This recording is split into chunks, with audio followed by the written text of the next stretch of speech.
Olá, bem-vindos ao canal YouTube do Geração 68, Sempre na Luta. Hoje vamos continuar com a nossa série Armadilha, você sabe, baseada nos textos de Jean-Marc von der Waid, que você encontra no site do G68. O link você encontra aqui na descrição do programa. Hoje o tema é bastante árduo, corrupção. E para debater com Jean-Marc, a gente tem a ilustre presença do filósofo, teólogo e escritor Leonardo Boff.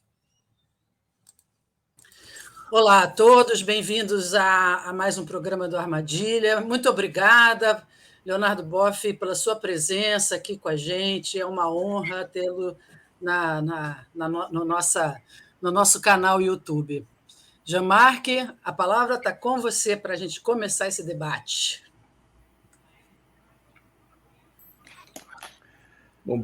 Bom dia, Cecília. Bom dia, Leonardo. Um prazer enorme estar com você aqui hoje e sempre. E a todo mundo que está nos assistindo. E eu vou entrar direto, porque o tema é talvez o mais difícil de resumir que eu tenho em todas essas experiências de debate até agora. Eu estou marcando meu tempo aqui, tentar ser rápido. Eu diria o seguinte: em todas essas armadilhas que envolvem o governo, o novo governo do Lula, essa é uma das mais complicadas de ser tratada, dado o seu histórico. E esse histórico vem do seguinte: você tem a questão da corrupção, ela foi extremamente importante na história da República, certamente, mas no período da ditadura militar ela, digamos assim, graçou de uma forma muito ampla, mas que nunca foi muito claramente identificada, nem foi objeto de qualquer tipo de, digamos, de julgamento, de processo judicial, porque os militares controlavam toda a informação, de modo que eles saíram indenes, digamos assim, dessa experiência profundamente corrupta que eles tiveram. Depois, na redemocratização, você começa, o governo do Sarney foi amplamente denunciado em relação aos processos de corrupção, sem jamais ter tido qualquer consequência jurídica, mas politicamente foi quando o PT lançou, que era um partido recém-criado, né, lançou a campanha da ética na política, que teve um efeito grande para desgastar o governo do Sarney, e mais tarde a campanha que foi muito forte contra o Collor, né, que levou ao impeachment, que também era em cima da questão da corrupção, e, sobretudo, que naquele momento, importantíssimo, os efeitos da Constituinte de 88, que empoderaram muito o Ministério Público, dando a ele muita capacidade de intervenção neste e em outros temas também. No caso do Collor, foi o Ministério Público que lança, né, as primeiras acusações que levaram à queda do Collor. E isso se estende para o governo do Fernando Henrique, teve também muita ação do Ministério Público e dos partidos de oposição, em particular do PT, ainda sob a égide, né, a consigna da ética na política. Né? Finalmente, você tem uma coisa que eu acho que a gente tem, só para concluir essa primeira parte desse rápido histórico, é que a questão da corrupção tem um efeito extremamente importante na democracia, porque ele permite uma relação desigual entre os partidos políticos, quer dizer, que os partidos que estão no poder, que têm a capacidade, quer dizer, de exercer esse poder de forma corrupta, eles fortalecem as suas próprias bases, suas próprias estruturas de poder, seus partidos, de uma forma que a oposição não tinha, né? Não tinha essa capacidade. Ou seja, e com campanhas que foram se tornando, na história do Brasil, cada vez mais caras, quer dizer, quem tinha acesso a mais dinheiro acabava elegendo mais gente, acabava consolidando o seu espaço de poder. Né? E isso a gente assistiu ao longo desse tempo todo. O Lula se elege, em 2002, sem ter maioria no Congresso, né? E tinha que enfrentar a necessidade da chamada governabilidade. E fez isso de uma forma, digamos assim, de tentar ganhar uma parte do Congresso, que foi crescentemente chamado baixo clero, Na verdade, são eleitos, digamos, com uma postura mais fisiológica, quer dizer, sem uma ideologia clara, sem, digamos, uma defesa programática qualquer de partidos que foram se descaracterizando completamente para defender particularismos ou, fundamentalmente, a própria manutenção dos congressistas no seu lugar, né, de se reelegerem. Isso gerou denúncias, né, que resultaram no chamado processo do mensalão e que desgastaram o governo do Lula e que acabou reconhecendo naquela altura que o governo era obrigado, dadas as circunstâncias, por interesse dessa correlação de forças ruins no Congresso, a fazer o que todo mundo sempre fez, né, que é o chamado Caixa 2. Né? Ou seja, agora, o Caixa 2 ele não deixa de ser, embora aceito na política brasileira como um pecadilho, ele não deixa de ser um processo de corrupção, porque quando você recebe dinheiros não declarado por texto da Justiça Eleitoral, o doador espera alguma coisa em troca. Isso, em geral, também acontece. Agora, isso aí, quer dizer, apesar desse desgaste do processo do mensalão, o Lula deu a volta por cima nas eleições de 2006, reelegeu-se e saiu do governo com um amplíssimo apoio popular. Ou seja, o que dá um pouco a impressão de que a população, o eleitorado, não viu nisso um problema maior, quer dizer, o chamado Caixa 2, denunciado no mensalão, como uma questão fundamental frente aos resultados do governo do Lula. Agora, quando entra o governo da Dilma, você tem um processo em que a Dilma traz para o governo uma centro-direita dos partidos, que comportaram-se como era de se esperar, potente nesses partidos, e entraram fundo nos processos de corrupção, em particular o que foi o mensalão, o chamado petrolão.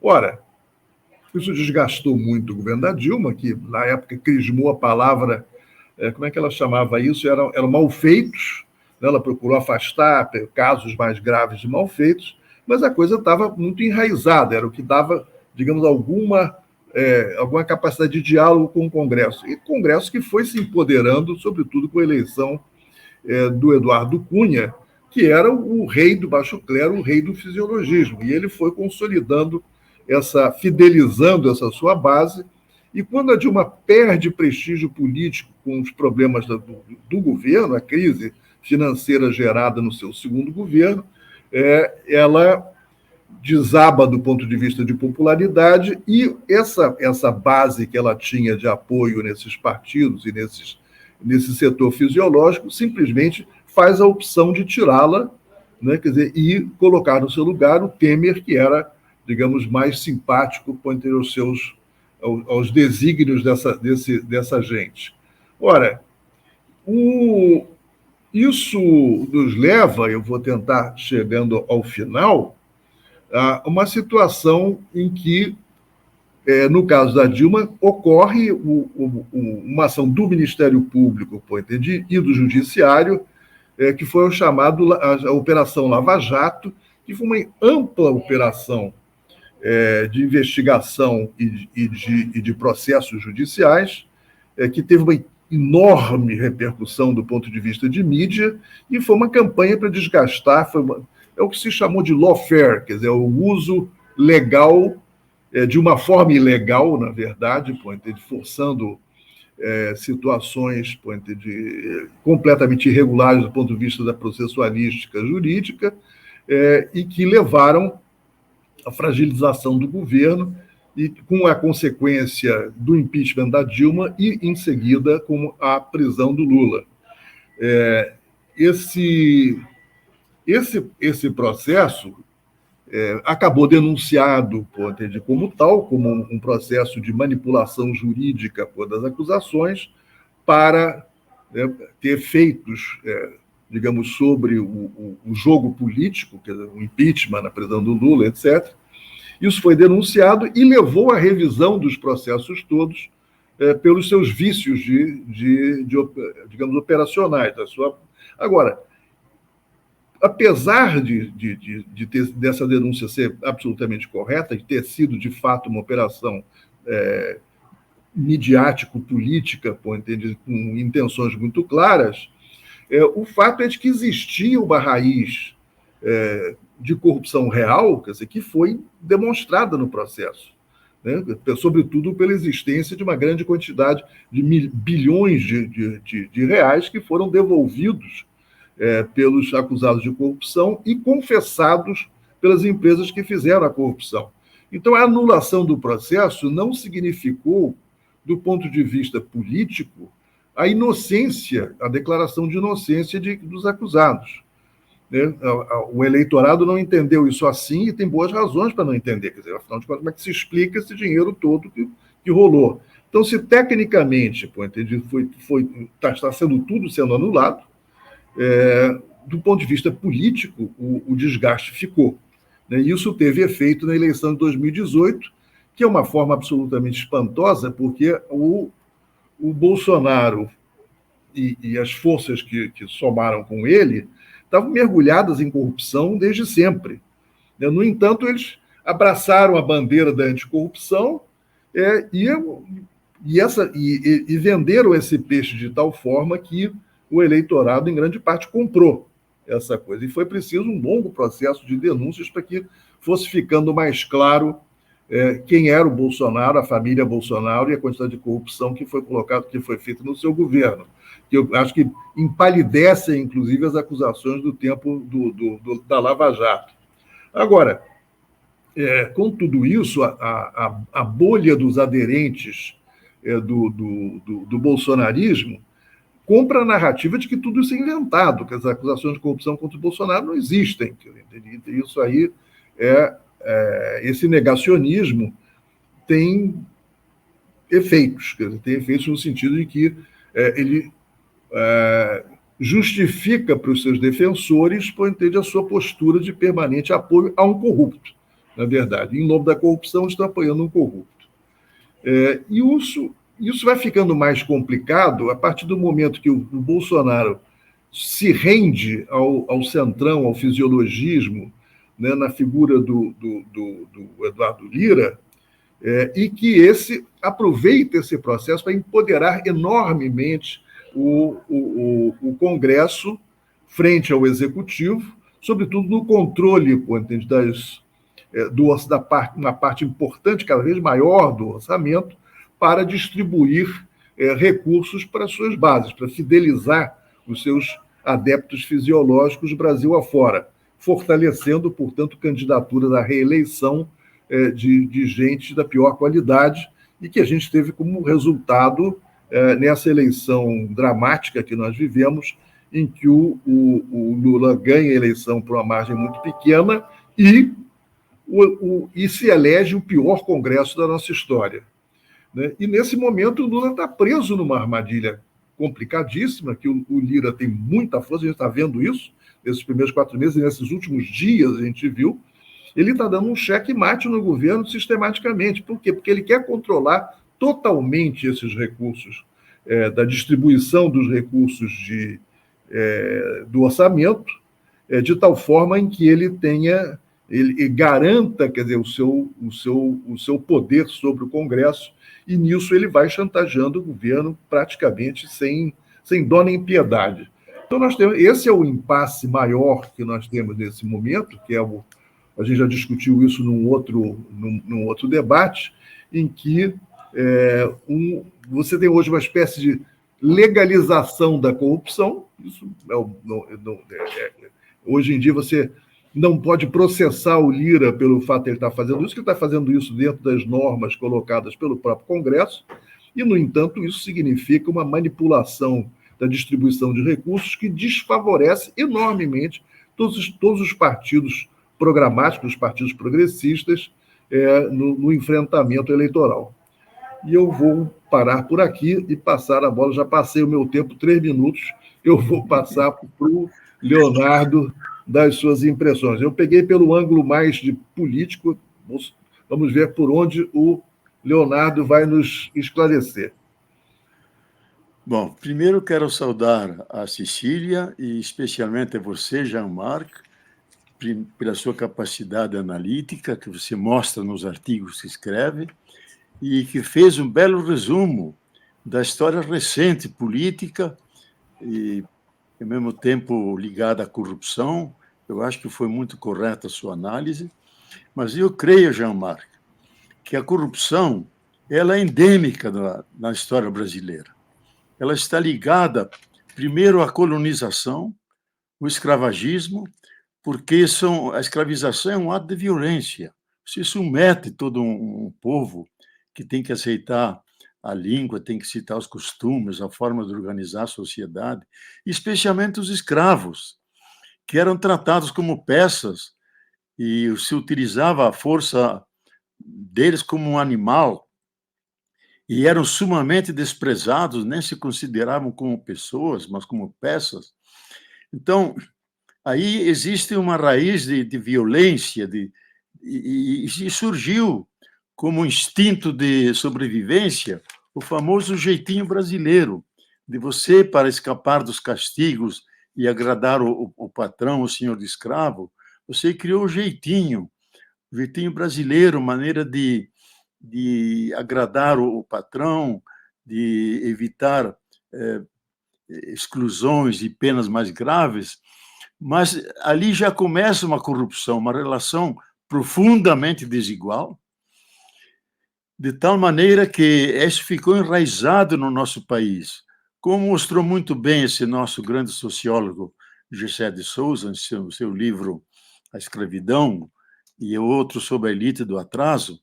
Tudo aquilo que os donos da Casa Grande atribuíam ao escravo em termos de desprezo, de ódio, de marginalização, de coisificação da pessoa, transferiram essa negatividade aos pobres, que estão na periferia, que são desprezados, que não contam para nada, porque pouco consomem, pouco produzem e estão aí na margem, não contam. E aqui vale a palavra do Capistrano de Abreu, que foi um mulato, foi o primeiro que tentou pensar a história do Brasil a partir dos vencidos. Ele diz, na virada da colonização, esses chefes crioulos brasileiros, donos das grandes fazendas, eles caparam e recaparam, sagraram e ressangraram o povo brasileiro. E isso continua até hoje. Então, aí está uma história que, por si mesma, é corrupta pela colonização, que é uma forma de violência sobre os territórios e populações, a escravização, que é a suprema violência ao ser humano, e ela continuou pelas classes dominantes, que nunca fizeram um projeto de Brasil, só fizeram um projeto entre elas e de costas para o povo, e sempre se corrompendo na medida em que excluíam toda essa massa enorme de marginalizados, de libertos da escravidão, que não foram compensados com nada, com nenhum pedacinho de terra, com nenhum instrumento, nada. Você até conta isso numa das suas crônicas, como apareceram lá na fazenda da sua família, esses peregrinos esfaimados. Então, ali há uma raiz de corrupção que está nas relações sociais. Então, essa classe dominante, até hoje, não elaborou um projeto de Brasil que inclua a todos. Sempre inclui esses que têm mais poder. E isso foi mostrado muito bem por um grande historiador, José Honório Rodrigues, naquele livro que é famoso, eu acho um clássico, Reforma ou Conciliação. Ele mostra que houve sempre conciliação das classes dominantes, nunca houve uma reforma. E sempre que o povo se rebelou nas várias rebeliões que houve no Brasil, achataram a cabeça deles. Foram presos, foram fuzilados, foram mandados para o exílio, foram eliminados. E isso ocorre até hoje, acrescido ainda pela estrutura do capitalismo, que no nosso país é um capitalismo selvagem. Ele nunca foi civilizado. É um dos capitalismos mais retrógrados do mundo. como Piketty e Chomsky disseram, a nossa classe dominante capitalista talvez seja a mais perversa do mundo, que em relação às demais classes capitalistas da Inglaterra, Estados Unidos, em proporção, são os que mais acumulam, sem nenhum sentido social. Então, o próprio capitalismo que se implantou no Brasil como continuação da colonização, ele é, na sua essência, corrupto, porque a relação é profundamente desigual entre quem detém os meios de produção, quem detém o trabalho, e a força do trabalhador. Eles não amam a pessoa, amam o músculo, amam a força de trabalho, amam a capacidade técnica, o saber daquele mais bem formado, compra isso, mas não interessa a pessoa. Então, a relação é corrupta. Já Piketty mostrou isso, sobre aquele famoso livro O Capitalismo do Século XXI, que onde entram relações capitalistas, entra logo relações de desigualdade, entre o capital que tudo acumula e os trabalhadores que têm que vender a força de trabalho, recebem salários baixos, e existe uma profunda desigualdade que é a corrupção. Então, ela ficou, digamos, enraizada na nossa história, ficou endêmica. E basta ver o último relatório da Transparência, que analisa 91 países do mundo como corruptos. Nós estamos em 69º lugar. Somos entre os mais corruptos.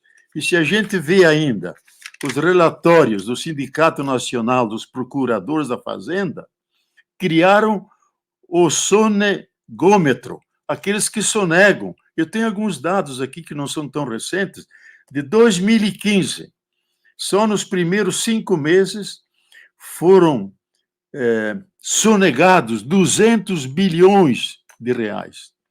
2016, 500 bilhões em 5 meses. 2017 já era menos, 150 bilhões, com aquele petrolão, aquela crise toda. Então, com esse dinheiro, se poderia ter criado centenas de escolas, subsidiado melhor o SUS com muito mais capacidade de acolher os doentes, incentivar uma reforma agrária no sentido daquela popular de apoiar a produção camponesa, dos pequenos camponeses que produzem praticamente quase tudo que nós comemos de uma forma orgânica, de uma forma de pequenas e médias cooperativas. Então, eu acho que essa corrupção nossa tem raízes históricas, essa história nossa que tem muitas sombras, tem raízes políticas, como é levada hoje pela classe dominante, que nunca foi apeada do poder, no tempo em que houve um vácuo, em que permitiram alguém, filho da grande tribulação, que vem do andar de baixo e chegou a ser presidente, Luiz Inácio Lula da Silva, eles toleraram que ele estivesse lá, mas nunca aceitaram Lula como presidente e sempre se opuseram a ele, porque ele representava um projeto mais popular. Teve que aceitar o capitalismo, o neoliberalismo, mas abriu uma grande brecha para as políticas sociais, combate à fome, Minha Casa Minha Vida, Luz para Todos, etc. Mas eles sempre ficaram atentos e, quando puderam, deram o golpe. Com a Dilma, especialmente, quando inventaram essa do impeachment dela, que hoje a gente sabe que foi político e não foi realmente fáctico, com fatos fundados, e recuperaram o poder com Temer e depois com esse infeliz, nefasto, que foi o Jair Bolsonaro. Então, há uma continuidade na forma das relações sociais corruptas, em que ela se enraizou no nosso país, e daí a grande dificuldade para nós podermos combater isso, especialmente agora que se usam as mídias sociais digitais, como as TVs, os Twitters, o Instagram, o Facebook, outras coisas. Essas classes dominantes utilizam isso para domesticar a consciência das grandes massas populares, tirar a sua força de resistência, de manifestação e de apresentar um projeto alternativo, com tal que nós ainda vivemos sobre uma atmosfera de alta desigualdade social, que significa injustiça social, baseada em corrupção em todas as relações sociais. Então, eu acho que a gente tem um desafio enorme de como superar isso, e por isso será também um momento de debate nosso, como podemos superar isso, e com que meios e com que formas. Bom, isso seria uma primeira intervenção minha. Completando a sua, buscando mais lá para trás, e você pegou mais recentemente. Eu gostaria de fazer um questionamento para os dois. Eu concordo extremamente com você, Leonardo, sobre essas pequenas corrupções, e parece que a sensação que eu tenho é assim, agora é minha vez. Cada um que entra assim, agora é minha vez. Então, mas o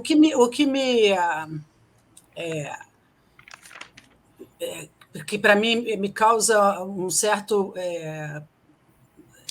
absurdo é essa forma como foi se construindo um discurso de ódio contra esse bicho-papão que virou o PT, o Lula, e esse discurso de ódio passado pelas igrejas evangélicas de uma maneira geral,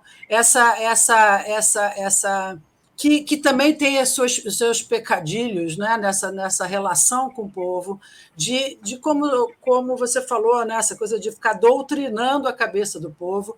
Acho que os dois anos e pouco de pandemia, de confinamento, onde as pessoas só puderam ouvir pelas mídias sociais, e realmente a extrema-direita dominou essas mídias o suficientemente que ficaram fortemente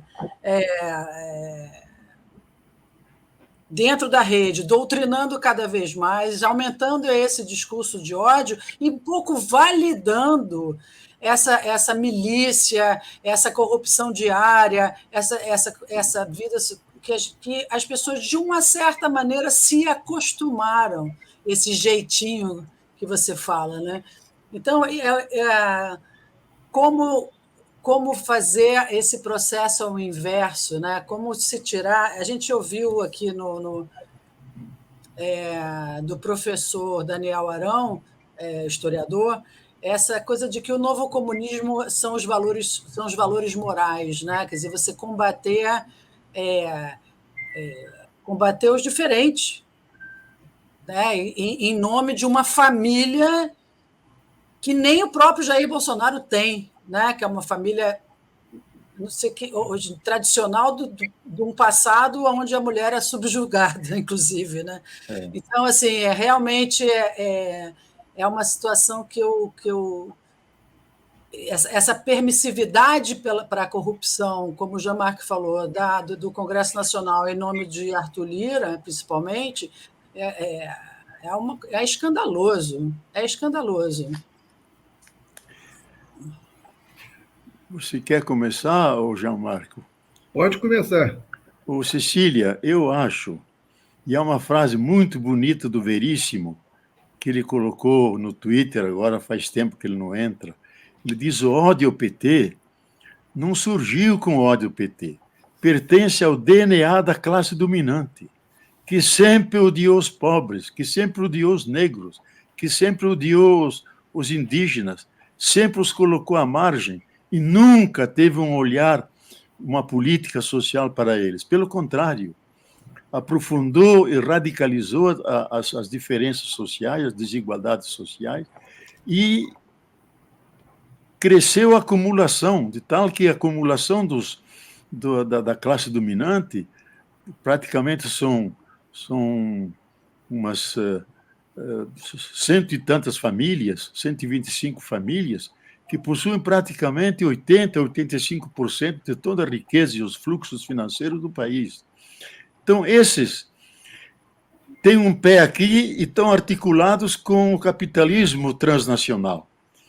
Então, eles estão subordinados. O nosso desenvolvimento é um desenvolvimento dependente, periférico, de gente que foi cunhada como vira-latas, porque sempre assumem a estratégia e o projeto do império, como força secundária, força submetida a eles. E isso começou uma espécie de ruptura com uma política mais soberana, mais autêntica, com Lula, com Amorim, com o ministro das Relações Exteriores, onde nós nos demos conta da nossa grandeza, da grandeza geopolítica, em termos de tamanho, de população, e grandeza ecológica, onde está aqui a maior biodiversidade, o Brasil é a potência mundial da água doce, etc. Chegou a um certo sentido de que esses países dependem dessa natureza que eles violaram e destruíram nos seus países, e que é a nossa grande contribuição, talvez, ao mundo inteiro, e que eles querem se apossar disso. Então, eu acho que a corrupção, que é intrínseca ao sistema do capital ao nível mundial, pela forma como ele se impõe a todos os países e obriga a alinhá-los, e se não se alinham, eles fazem retaliações, que é o grande risco que Lula corre agora, porque ele mostrou autonomia, mostrou independência, fez crítica ao sistema. E quando os grandes ricos estavam reunidos, o G7 diz: nós temos que mudar de paradigma, porque a Terra mudou, os climas mudaram e nós temos que ter outras estratégias, senão todos nós vamos ao encontro do pior.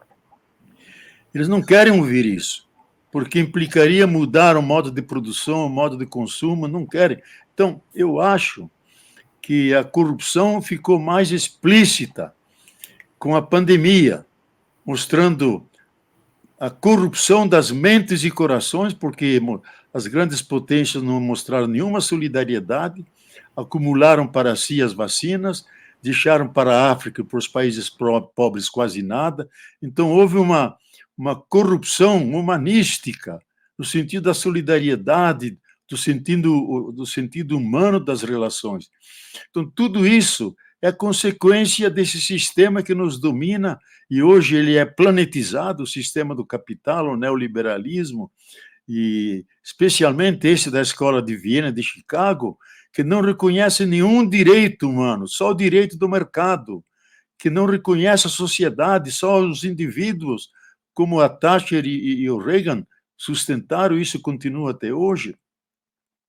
Então, nós chegamos a um ponto que, para mim, a maior corrupção é a nossa relação com a natureza. Nós a violamos de tal ponto que criamos o antropoceno. Isto é, o ser humano é a grande ameaça da vida. E a ameaça tão grande que nós podemos, se não cuidarmos, engrossar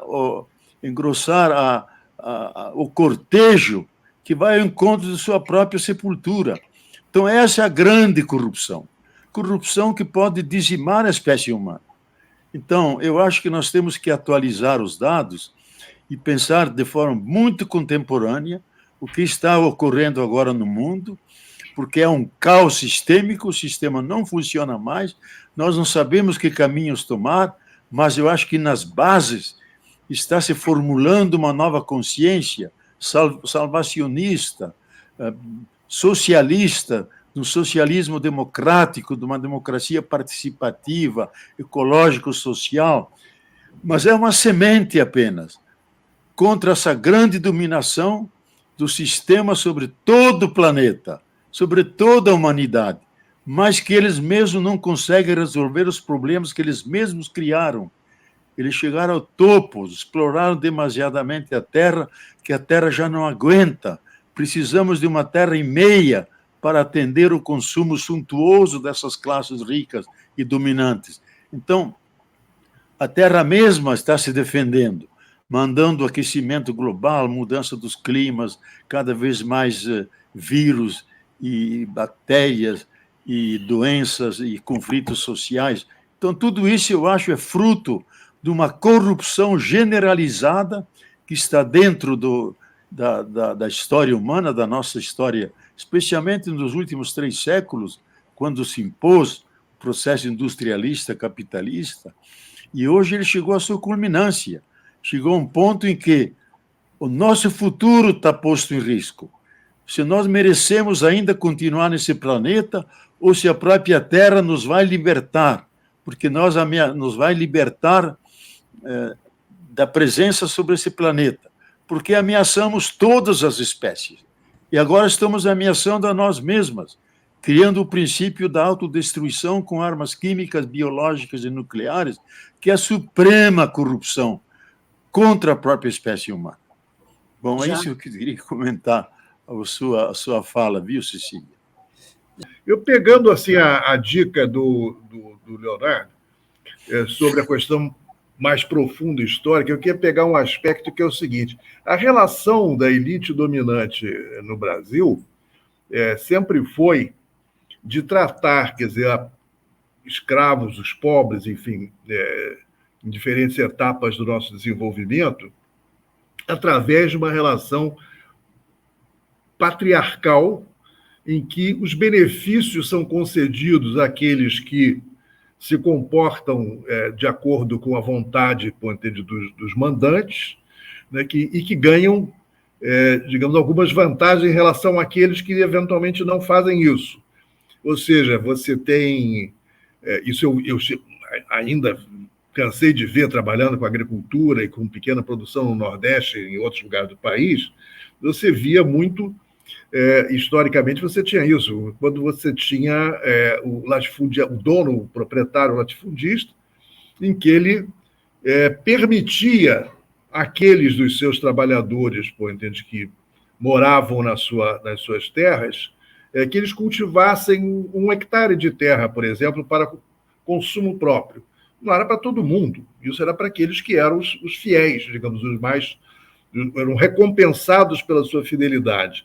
Isso depois se estende, na zona urbana tinha a famosa história da política da bica d'água, quer dizer, que os governos ofereciam pequenos benesses a grupos locais, assim, a moradores, em troca, evidentemente, de um controle do voto. Né? Então, você tem... Muitos estudos foram feitos interessantes, inclusive tem um famoso, que é o Coronelismo Inchado e Voto, que demonstra claramente como é que essas coisas funcionam. Isso não é uma coisa tão antiga. Isso continua prolongada hoje em outro formato. Hoje em dia, o formato que isso adotou é você ter as chamadas emendas parlamentares sob controle dos deputados e senadores, que enviam para as suas bases eleitorais determinadas iniciativas que podem beneficiar uma parte dessas coisas. Essas iniciativas, volta e meia, são mais formais do que reais, quer dizer, asfaltar uma terra ou colocar uma praça num vilarejo, construir um posto de saúde, eventualmente, enfim. Mas, em geral, são coisas que permitem 2 tipos de coisas. Primeiro, favorecer uma parcela, fidelizá-la, dizer, olha, isso aqui sou eu que estou dando, vocês tratem de retribuir eleitoralmente. E, por outro lado, também tem uma oportunidade em que nessas obras ocorrem, já foi demonstrado isso amplamente, sobretudo foi na FUNASA ou na Companhia Vale do Rio Doce, perdão, não, como é que chama isso? No Vale de São Francisco, né? Onde as obras acabam sendo executadas por empresas próximas de parentes ou de apaniguados dos deputados que mandaram o recurso para lá. Então, isso permite também uma apropriação corrupta, dos recursos públicos. Agora, o mais importante disso aí é uma forma de corrupção da população. Você está corrompendo a população, está tratando o seguinte: olha, eu te dou uma benesse e você é minha. Entendeu? Você trabalhem para mim, me elejam, me mantenham. E isso foi uma coisa muito, muito generalizada. E isso aí funciona da seguinte maneira, quer dizer, a elite, frente a reivindicações que são sociais, quer dizer, são coletivas, sejam historicamente sindicais, associativas, de movimentos da sociedade civil, esses são enfrentados na porrada. Quer dizer, entendeu? E, por outro lado, eles garantem benesses a indivíduos, quer dizer, uma relação individualizada, daí o chamado patriarcalismo, da política brasileira, que é uma definição bastante boa desse tipo de relação.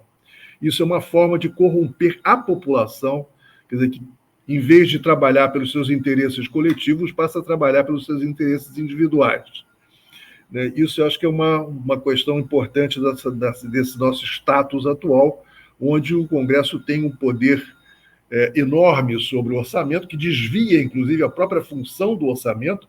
A função do orçamento do Executivo é um planejamento do Estado e um planejamento do desenvolvimento no seu conjunto, com prioridades que são dadas por uma análise. Então, se dirige dinheiro para as necessidades maiores da população e onde essas necessidades se localizam.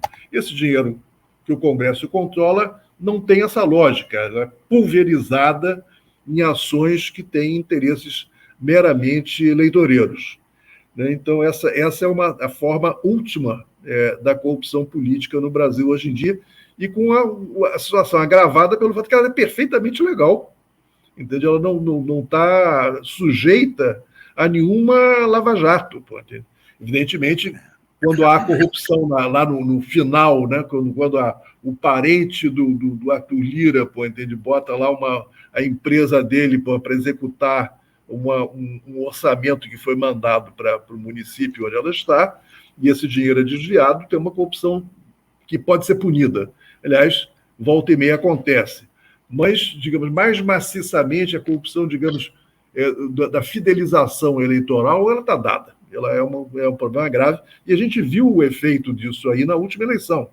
Você tem não é pequena a força desse dinheiro em campanhas que são muito caras para levar uma massa de fisiológicos de direita para dominar o Congresso tal como ele é hoje. Eu acho, Jean-Marc, você tem toda a razão, que uma das formas da classe dominante manter sua dominação é esse assistencialismo, esse patriarcalismo. Você concede que eles trabalhem na sua terra, desde que eles nunca questionem o regime de posse de terra, ou que questione o tipo de democracia que temos. Eles são realmente submetidos e, curiosamente, você deve saber melhor do que eu, que o parlamento havia decidido que esses que receberam lote para poder trabalhar e seguir, se eles passassem de um ano, se transformavam em donos. E o que fizeram os grandes latifundiários? Expulsavam a pessoa antes de completar um ano, porque senão se tornavam donos. E aí a favelização cresceu enormemente, se emigraram do campo. Então, aquilo que era para proteger o camponês se transformou em uma arma contra o camponês. E geralmente eles são conservadores, porque conservam a terra e votam em quem defende, são contra o MST, contra uma reforma agrária, porque tem medo de perder sua terrinha. Então, era uma das bases de sustentação de Bolsonaro, que explorou exatamente esse tipo de pessoas, esse tipo de camponeses, que, por sua natureza, são submetidos e não podem ter um projeto de mudança de sociedade, porque eles não são logo reprimidos, acusados de marxistas, embora o marxismo já não funcione no mundo. Mas é um termo de acusação. Vocês são comunistas. O que é o comunismo? Não sabe o que é o comunismo. Por isso o ministro Dino respondeu bem, eu sou comunista, sim. Comunista no sentido bíblico dos Atos dos Apóstolos, capítulo 4, onde todos colocavam tudo em comum e se diz como louvor a esse experimento que não havia pobres entre eles. Cada um ganhava o que precisava e doava aquilo que ele podia doar. Então, é o verdadeiro socialismo, um grande ideal. Eu acho que vai ser assim o futuro da humanidade.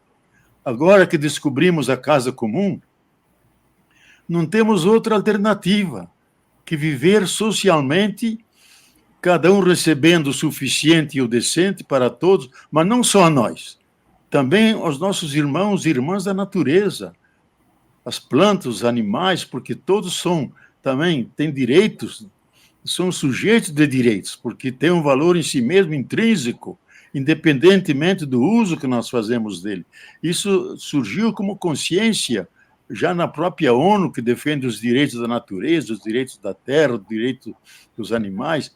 São os novos cidadãos de uma sociedade socioecológica, e eu acho que por aí caminha o futuro e a forma de a gente superar isso que eu acho que nós podemos discutir isso, Jean-Marc e Cecília, como superar essa tradição de corrupção, que ela ficou naturalizada e socialmente aceita. Eu acho que o primeiro ponto, já entrando nessa questão, é a transparência. A transparência, e veja que a transparência, que é um órgão até internacional, ela é, por exemplo, transparência é obrigar que todas as coisas públicas sejam públicas no sentido de que as pessoas podem aceder e acompanhar o que foram os gastos e onde foram aplicados. Mas em nós é muito insuficiente. Dou um exemplo. A Holanda e a Dinamarca, para cada 100 mil pessoas, tem 100 auditores. No Brasil, nós temos apenas 12.800, quando precisaríamos de 160 mil auditores, por causa da população nossa, que é mais de 200 milhões. Então, os auditores não dão conta, então a transparência não funciona. E tem um agravante, que esse é novamente sistêmico, aquilo que Karl Polanyi denunciou, que uma economia de mercado se transformou numa sociedade de mercado. Sociedade de mercado significa tudo é colocado como mercadoria, até órgãos humanos. Aquilo que em 1848 Marx, na Miséria da Filosofia, dizia, que é o tempo da corrupção geral, da venalidade universal. O que era isso? Colocar as coisas que nós trocávamos, que não tem preço, mas tem valor, como é a consciência, como é a verdade, como é a ciência, tudo fica objeto de troca e de venda. Então, ele disse isso, já previu isso. É o tempo da grande corrupção, da venalidade universal. Isso que Karl Polanyi, no seu famoso livro A Grande Transformação, descreve, e nós vivemos sobre esse regime. Tudo é comércio, tudo é vendido. Então, a corrupção, efetivamente, é concorrencial. O sistema ele não é cooperativo, ele é apenas competitivo. Então, cria já por natureza dele uma corrupção que se perpetua, porque ele é muito mais forte na competição do que na cooperação entre todos, e aí a humanidade sofre. E a grande parte é vítima desse tipo de organização social que hoje está na sua crise mais profunda, não consegue mais ir adiante, porque ocupou 86% do planeta, não sabe mais onde explorar, e descobriu a Amazônia, descobriu a América Latina, onde pode fazer grandes projetos e sobreviver ao capital. Isso nós temos que nos defender e nos opor a isso, não aceitar essa corrupção universal, dizimando a base físico-química e ecológica que sustenta a vida nossa e a vida da natureza. Então, eu acho que nós temos que combater a corrupção desse tipo de forma, lutando, conscientizando, dando-nos conta das ameaças que pesam sobre o sistema vida, sobre o sistema terra e o nosso futuro que não está garantido. Muito bem. Jean-Marc quer completar para a gente terminar? Eu vou fazer uma coisa tipo o encerramento da minha parte aí, voltando à questão atual da situação do governo, da armadilha dessa relação do governo com o Congresso, que está cada dia mais dramática, E eu queria dizer uma coisa pode parecer contraditória até com o que eu falei até agora. Eu diria que o governo não tem muitas alternativas a não ser ceder às chantagens e à pressão desse poder, que nessa altura já virou praticamente um semi-parlamentarismo, onde o Lira tem tanto poder, ou até mais poder do que o próprio presidente da República. Ele está marcando, sinalizando para todos os lados o que pode e o que não pode. Então, acho que se o preço a pagar, é empoderar o Lira para ele fidelizar as suas bases parlamentares com o orçamento secreto ou o substituto do orçamento secreto, eu acho que não vai ter muita saída a não ser fazer isso, com todos os riscos que isso implica. Isso não significa que o Lira, a qualquer momento, resolva fazer que nem Eduardo Cunha e parta para uma questão de impeachment. Agora, por outro lado, o governo vai inevitavelmente passar por um desgaste nisso aí, porque ele carregou um monte de gente, que é de direita, corrupta, etc., para dentro do governo, e essas coisas estão explodindo, estão aparecendo.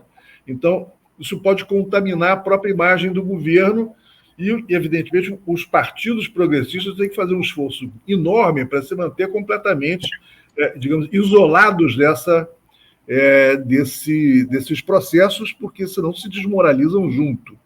E isso aí é um risco real.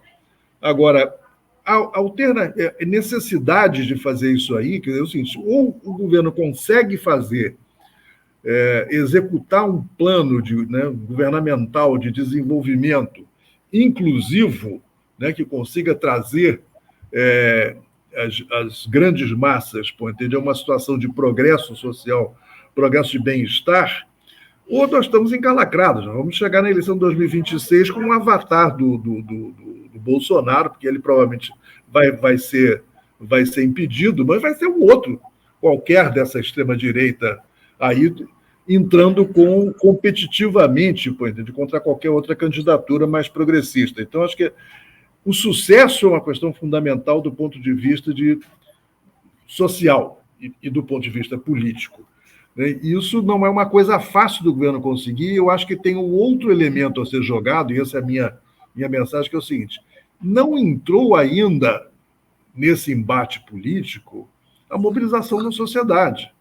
Nós estamos diante de uma situação em que o governo está sendo encurralado e em que não está acontecendo nada. Quer dizer, você tem, claro, manifestações de opinião nas redes sociais, essa coisa toda, mas você não tem a manifestação política mais explícita, que é o povo na rua. Quer dizer, você tem uma mobilização social ampla que permita, digamos, você ter um contrapoder entrando nesse jogo. Porque se você deixar apenas no jogo de poder que está aí, nós estamos ferrados. Quer dizer, você tem que ter alguma outra coisa entrando nessa jogada.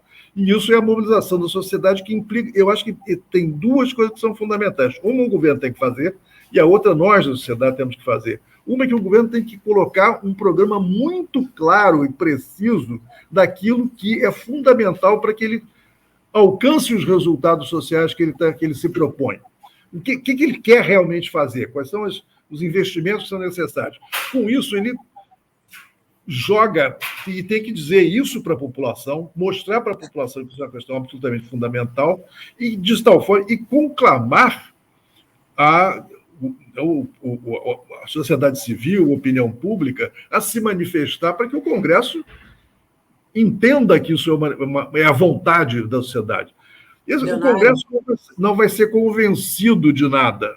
Ele pode ser pressionado. Convencido de outra coisa, porque essa gente não tem convicções. Então, a questão é mais você mostrar uma força de opinião, que não é só a massa na rua, mas é a opinião pública que se manifesta de diferentes maneiras, nas pesquisas eleitorais, seja lá no que for, nas pesquisas de opinião. E isso aí precisa, de um lado, o governo ter mais concretude naquilo que está se propondo a fazer, e, por outro lado, nós, da sociedade civil, temos que entrar fortes, quer dizer, marcando, inclusive, posições do que a gente acha que tem que ser feito, quer dizer, e apoiando o governo quando ele se propuser a executar esse tipo de coisa. Leonardo queria fazer um adendo? Um breve acréscimo. Eu concordo plenamente com o que você disse, Jean-Marc. Grande mobilização das massas, os intelectuais públicos como você e eu e outros, sermos claros, escrevermos e subsidiar com argumentos. E eu acho uma coisa importante, que cada semana Lula devia usar a televisão, uma live, para falar para o povo brasileiro, enfrentar o Arthur Lira. Não com agressões, mas mostrar a verdade, coisa que Bolsonaro só mentia, mostrar quais são os problemas, o que estamos fazendo e quais são as dificuldades que temos, e convocar as massas para grandes manifestações, que vão às ruas. Nós precisamos do apoio de vocês, vocês nos elegeram para cumprir essas promessas que eu quero cumprir, mas não me deixam, e ser claro nisso. E aí eu acho que seria uma base de sustentação para ele realizar um programa minimamente coerente com aquilo que prometeu e que o povo espera. Muito obrigado. Concordo também plenamente. Acho que a partir dessas mobilizações, obviamente o Congresso faz o que, né, mas pressionado por uma população mobilizada e pela opinião pública, esses acordos podem ser facilitados no sentido de diminuir esse deixa o Lira fazer e tal, para a gente poder fazer a política coisa. Eu acho que dar mais poder ao Lira é perigoso. Para entrar em acordo, eu acho que tem que ter mobilização popular, sim. E, Leonardo, concorda em gênero, número e grau. Hoje em dia, o Lula tem que começar a falar para a população diretamente. Nesse ponto, não tem que mandar recado por ministro, por deputado, o que seja. O Lula tem que mostrar a cara, porque o povo quer olhar a cara do Lula. A gente votou no Lula, não é verdade? Muito bom, muito bom. Bom, eu agradeço muitíssimo, muito mesmo, Leonardo Boff, pela sua presença aqui no canal do Geração 68. Jean-Marc, mais um programa fantástico. A série Armadilha já tá com alguns programas no ar. Vão acompanhando, comentem, compartilhem, perguntem. E é isso. Tchau, gente. Tchau, eu agradeço muito, Jean-Marc, a você, Cecília. Eu sou um grande admirador pelas análises do Jean-Marc, às vezes um pouco pessimista, mas sempre busca saídas viáveis. Mas com grande capacidade analítica, acho que você é um dos grandes analistas da política brasileira, e creio que nós nos completamos. Você trabalhou na contemporaneidade, eu fui mais lá para as raízes históricas, e isso acho que nós precisamos entender, que essas sombras vêm de longe, e nós queremos que se transformem num sol radiante de um país que seja, como dizia Darcy Ribeiro, a província mais ridente e bela do planeta Terra. Muito obrigado a Cecília e ao Jean-Marc. Tá, muito obrigado.